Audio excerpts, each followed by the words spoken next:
Imagine being held hostage in a harsh forest for weeks, 56 days to be specific, only to emerge looking like you just walked off the set of a high-end laundry detergent commercial. Sounds impossible, right? But that's what the internet thinks.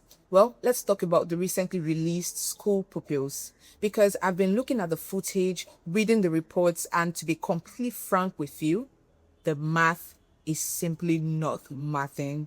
Now, call me a conspiracy theorist if you want. A friend of mine tried to point out the discrepancies to me earlier, and I initially brushed them off.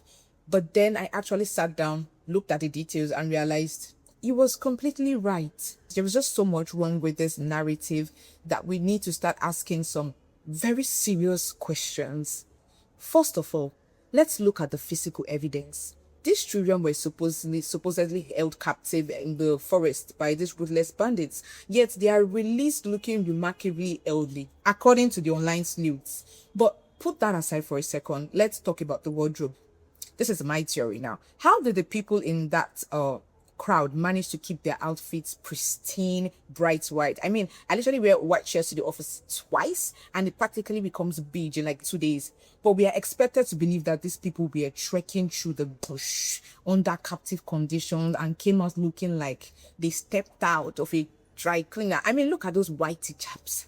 Make it make sense. Then we have the headmistress.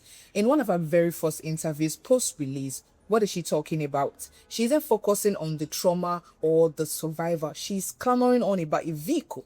She claims that our personal vehicle was used to transport this captives. According to the report I read, it was later burnt. Okay, maybe it was. But where is the forensic evidence for that? Where are the receipts to prove that? And since when did the APC-led federal government suddenly develop this deep, urgent empathy for victims of bandits, so much so that he handed her a new vehicle? Let's be real. Have you seen that ridiculous infiltration video they uploaded to prove that the rescue operation actually happened? It looked to me like a low-budget Nollywood thriller. You would have to be an absolute moron to believe that was footage of a real, highly classified military operation, right? But they published it anyway. Why? Because the government desperately wants you to see them working. Look, we are active. You need to see that. But think about this for a minute. What is the absolute best way to make the entire nation worship the ground that President Bola Ahmed Tinubu walks on? It's simple. Show us the captured bandits. Show us photos of these neutralized criminals. In fact, I would be the first to upload. I would worship the ground it works at. But alas, there are no photos, just phantom bandits. Now, if you think I'm crazy, let me ask you this. Is the governor of Oyo State, Seyi Makinde, also crazy?